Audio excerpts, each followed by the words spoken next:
Fortunately, it now appears that effective vaccines are just around the corner. We have now seen data for pivotal trials for a number of lead candidates. Both lead mRNA products, one developed from Pfizer in collaboration with BioNTech, as well as Moderna, have demonstrated very effective efficacy, both attaining a 95% level of reduction in the risk of getting infected versus the placebo arm, which by many has been regarded as exceeding the highest expectations with that respect.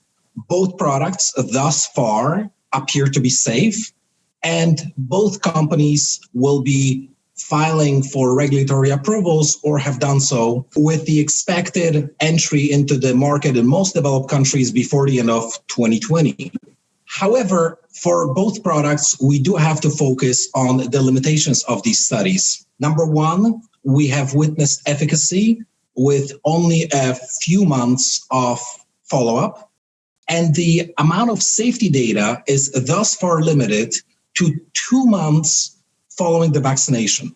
The other major candidate in development, which is the viral vector approach from AstraZeneca in collaboration with the Oxford University, has demonstrated efficacy that appears to be not as high as the mRNA vaccines, yet nevertheless, another candidate that has successfully completed the pivotal trial. We are still awaiting for more data coming out next year from the final analyses of these studies, as well as pivotal trial data readouts from the more traditional subunit-based approaches, as well as other approaches to vaccinations.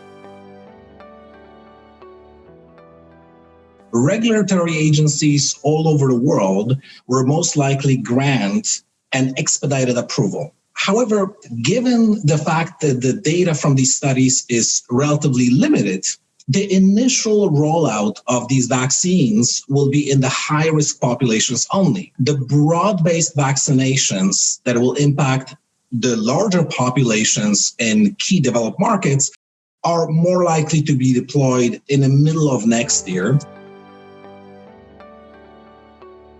The critical question that remains at this point is the durability of the vaccine-induced protection against SARS-CoV-2, and therefore the ability of these vaccines to prevent COVID-19. Here, it is important for everyone to understand that there are two major reasons why the level of protection would wane over time. Number one, the immune response itself could be diminished as the immune system simply depletes its memory of the virus that is induced by the vaccine or even a normal infection. The second is that the virus itself may evolve to a point where it simply evades the immune response by changing its structure in such a way that it is no longer similar enough to the structure that was originally presented to the immune system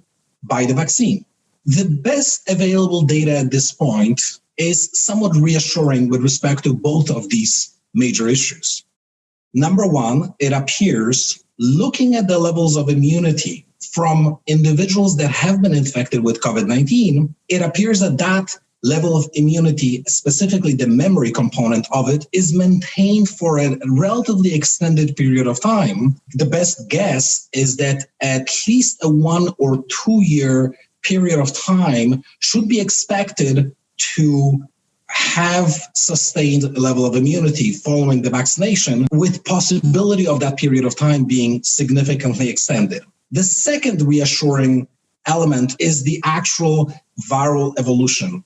And so far, we did notice a number of various strains that have evolved in different parts of the world, and of course, a natural range of mutations within the virus. However, COVID-19 virus SARS-CoV-2 is thus far not exhibiting structural alterations that are profound enough to make us believe that it can evade the immune response. Nevertheless, it is important for everyone to understand that it is feasible that repeat vaccinations in form of boosters a few years after the initial rollout with the vaccines could be required to address COVID-19, it is also possible that the vaccination development may include an introduction of new candidates to deal with these issues as the situation with the pandemic evolves.